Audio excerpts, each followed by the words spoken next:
আসলে আমি একটা জিনিস বুঝাতে চেষ্টা করতেছি, কিন্তু আমারও আসতেছে না। অনেক বড় আলেমদের সাথে যদি থাকেন, তখন বড় আলেমের এলেম আপনার অন্তরে অজান্তেই আসবে। আপনি জিজ্ঞাসা না করলেও আপনার অন্তরে, তার অন্তর থেকে এলেমটা আসতে থাকবে, জ্ঞান আসতে থাকবে। সাহাবায়ে কেরাম বলেন, নবীজির সামনে বসলে যেন জান্নাত দেখতেছি, সামনে গেলে যেন জান্নাত দেখতেছি। কান্নাল জান্নাত ওয়ান নার রাইয়াল আইন। হানজালা বলেন, চোখে যেন জান্নাত দেখে ফেলেছে, কিন্তু ওনার সামনে থেকে দূরে গেলে ওই অবস্থাটা থাকে না। হযরত আনাস বলেন, ওমা আনফাদনা আইদিয়ানা মিনাত তুরাব হাত্তা আনকারনা কুলুবানা। মাত্র নবী সাল্লাল্লাহু আলাইহি সাল্লামকে দাফন করলাম, যতদিন ওনার লাশ মুবারক উপরে ছিল ততক্ষণ নবুয়তের সে সূর্যের আলো অন্তরে অন্তরে জ্বলতেছিল। যখন মাটির নিচে দাফন করলাম, অন্তর কালিমা লিপ্ত আধার হয়ে গেল। একটু আগে কি ছিল? দাফনের আগে ওনাকে দাফন করি নাই, অন্তরে তখন নূর জ্বলতেছে।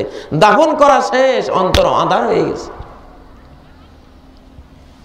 এই জন্য যেসব মাদ্রাসায় বড় বড় আলেম থাকে, বড় বড় হুজুর থাকে, আল্লাহওয়ালা হুজুর থাকে, ওইসব মাদ্রাসায় ছাত্র ভর্তি করলে এমনিতেই বড় আলেম হয়।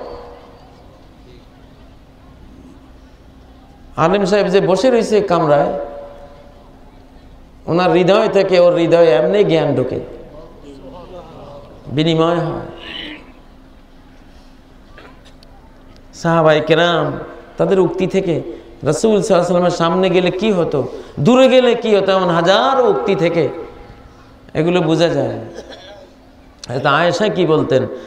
লানা শামসুন ওয়ালিল আফাকে শামসু। আমার একটা সূর্য আছে, আকাশের একটা সূর্য আছে। ওয়াশামসি আফদালু শামসিস সামাই। আমার সূর্যটা আকাশের সূর্যের চেয়ে আরো উজ্জ্বল। আল্লাহু আকবার। আয়েশা নবীজির সাথে থাকতে কি পরিমাণ নূর যে অন্তরে অনুভব করতেন, সেটা আয়েশা না জানে।